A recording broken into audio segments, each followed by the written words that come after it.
Hi, it's Bob, and this is a response for Becky Pink, who has asked, how do you underline links in your WordPress website? Well, there's two methods, an easy way and a slightly more difficult way where you have to learn CSS, but we're going to run through them now.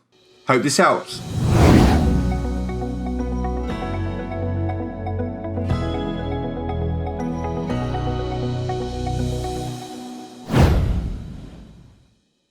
So what we've got here is we've got our website and we're going to be creating a test post with a link so you can see how the link appears. Now, we don't have links underlined on here, but we probably will do very shortly. Now, let's put in test link. Thanks to Gutenberg, we can very quickly click on that. And we're going to link back to ourselves, businessofblogs.com. I'm not going to publish this because I don't want it to go on my sitemap, but I'm going to save it as a draft and then I'm going to preview. And as you can see down here, we have test link. I'll highlight that. It doesn't have any underline. Now, as I said before, there are two ways of doing this. One is CSS editing and the other is a lot more simpler.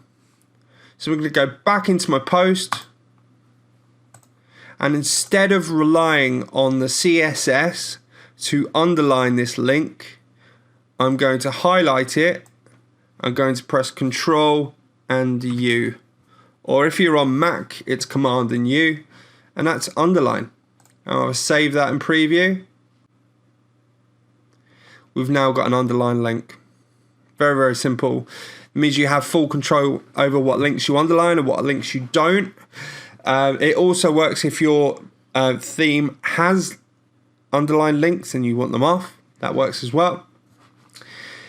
Second one is CSS editing. Now I'm using Chrome. If you click on the three buttons in the top right, the three dots in the top right hand corner, you go down to more tools and then bring up developer tools. It will show you exactly what's going on your page, as well as having styles on the right hand side with all of the CSS and whereabouts that CSS file is that makes that change for you.